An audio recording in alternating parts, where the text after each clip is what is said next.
The Super League has thrown everyone in the world of football off their chairs, and the reaction so far has been very strong. While the breakaway clubs have chosen not to say much, players, managers, and everyone involved in the game has ridiculed the concept, deeming it a destructive force. Kylian Mbappe, on the other hand, doesn't seem to be all too fussed about the fate of European football. Whether the European Super League succeeds or not, the Frenchman has already started house hunting in Madrid. Bayern Munich may have sworn allegiance to UEFA, but the Germans have a potential messy divorce to sort out. Brendan Rodgers, meanwhile, isn't too interested in managing Tottenham Hotspur, who recently sacked Jose Mourinho. So, we've got these news stories to talk about, but the big discussion of the day will be the Super League and how people have reacted to what we would call an absolute mockery of the game. Make sure to subscribe to our channel as we strive to keep you posted on all the good, the bad, and the downright ugly happening in the world of football. No to Spurs. Leicester City manager Brendan Rodgers has cooled down the possibility of succeeding Jose Mourinho at Tottenham. Ahead of the game against West Brom, he confirmed that he's focused on doing well for the Foxes. Tottenham is a fantastic club, it's a huge club, but my focus is here. I'm at a world-class training facility, the project we're in here we still want to develop and we have a lot of work to do. I have a great connection with the players, the board, and we have plans to keep progressing. Tottenham have currently made former player Ryan Mason as the interim manager. Mason, whose career was cut short due to a skull fracture just a few years ago, is expected to add a more fresh outlook to a side that's been bereft of ideas in recent months. Bayern Munich and Flick heading for a messy end. Just a year ago, Hansi Flick was the darling of German football. In his first managerial post, he was able to guide Bayern Munich to a historic treble. However, those days are long behind us, and the German tactician has already confirmed that he wants to leave at the end of the current campaign. He's currently being touted as Joachim Löw's successor for the German national side, but it appears that the Bayern hierarchy isn't too pleased with the recent turn of events. They might have stayed away from the temptation of the ESL, but Munich are now playing host to a soap opera that could derail their campaign. FC Hollywood is back in business, and Munich are now on paper for all the wrong reasons. Flick and Hasan Salihamidzic don't get along, and this is why Flick is looking to leave.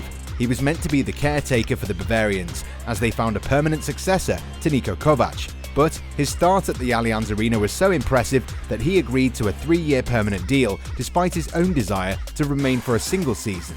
Last January, Flick said that the team needed a couple of signings. It was Salihamidzic's job to address the manager's needs, but the former midfielder felt that he was being undermined. As a result, Munich didn't do much in the transfer window and brought in Alvaro Odriozola on loan from Real Madrid. That move didn't make any sense. Despite that, the Bavarians ended up winning the League Cup and the Champions League.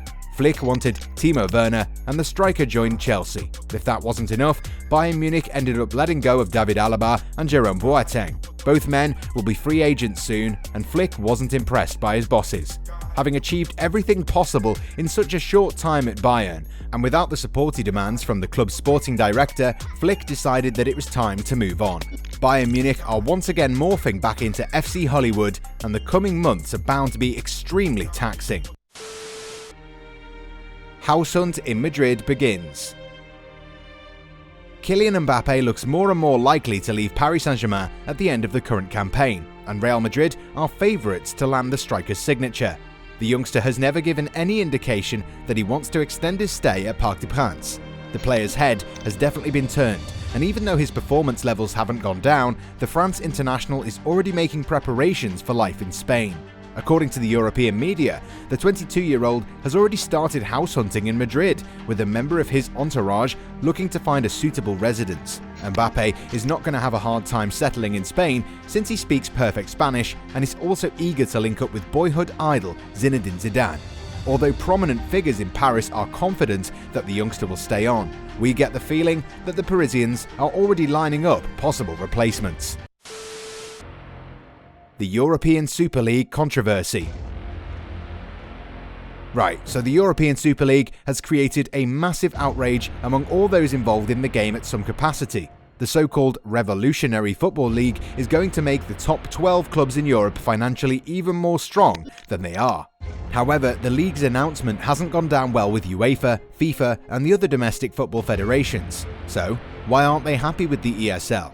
The simplest explanation is that seeing the best teams leave their respective domestic competitions would affect those leagues as a product. At the same time, having a closed competition that allows 15 teams to stay in the competition regardless of their performance means that the teams looking from the outside won't have any motivation to do well, because they know that their efforts will never be enough for them to close the gap on the likes of Real Madrid, Barcelona, Juventus, and the others.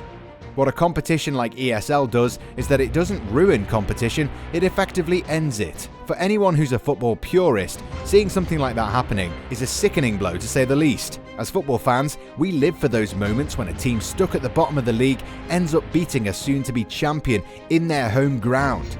We like to see the underdog go all the way. How many of you cheered for Leicester City when they defied all the expectations and won the Premier League ahead of Manchester City, Chelsea, and Liverpool? Of course, events such as the Foxes' league triumph don't happen all the time, but that's the beauty of the game. You always have the feeling that the little guy has a chance to do the unthinkable. This is what the European Super League would take away from all of us. The reason why we love to see teams like Real Madrid and Manchester United take on each other is because those games don't happen all the time. Such games are a novelty, which is what adds to the Champions League's allure. Don't you think that such games taking place every week would become boring and monotonous? It's not very shocking to see that a vast majority of the breakaway clubs are owned by Americans. Liverpool and Man United owners also have stakes in NFL and MLB teams. Those leagues are closed and team performances don't have an impact on the revenue. For a businessman, owning a European football team is not a straightforward affair. European football in general is quite volatile. This volatility is dictated by performance. If your team does well in a season, the performance will be financially rewarding. If your team messes things up and gets relegated, you've got limited finances to work on. This creates an environment where every club has at least some chance of doing well as long as the owners are smart about things. Among all the elite teams you see disruptors like Leicester City, West Ham at the moment, Ajax, Bayer Leverkusen and FC Porto. Now these teams don't have the financial muscle of the likes of Real Madrid, Man City or Chelsea, but what they do have is that they can stand toe-to-toe with those clubs and hurt them when it matters the most. That's not what the owners of these clubs want. And this is why they want to create an elitist league, kind of like a club that's run on invites-only rules. Thankfully though, things aren't going to go that way. In the last 48 hours, fans and former players of all these breakaway teams have shown their disdain for the new competition. Gary Neville was ruthless in his assessment of the competition and took owners of Manchester United and Liverpool to the cleaners. Harry Maguire was reportedly so unhappy at the decision that he confronted Ed Woodward and voiced his displeasure. The next day, Manchester United players gave their opinion to the club's chairman at the Carrington training ground. This was a unique moment in English football.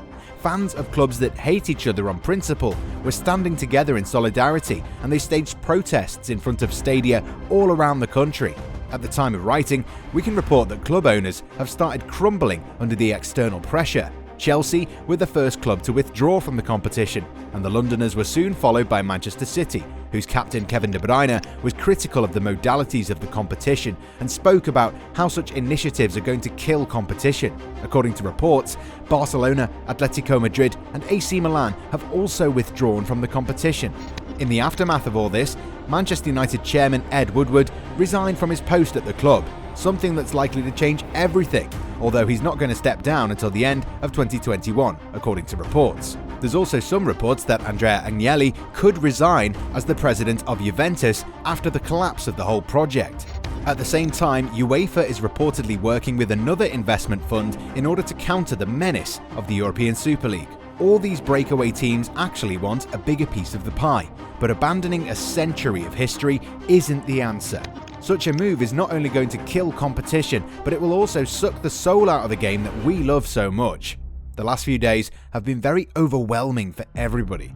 We first fell in love with this beautiful game, not because of the glamour, but because it brought us all close together and gave us memories that'll last forever.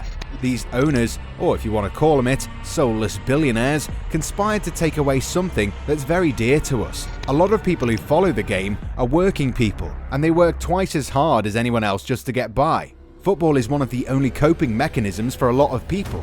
Thankfully, the recent backlash has started muscling its way in and stamped on the greed of a few people who we're sure don't even love football like the fans do. At Goalside, we try to talk about the best things in football as much as we can, and we see your love for the game in the comments section. We've seen firsthand just how much you lot care for the game, and we're sure that a lot of you have already voiced your disdain for the ESL. All of you have pitched in, and for that, we've got the utmost respect for you. Together, all of us are fans, and our voices do make a difference. Of course, our fight against the many demons that haunt football isn't over. But if we can face up to these monsters who are hell-bent on ruining the one thing that gives us so much joy, we can fight anything that threatens football.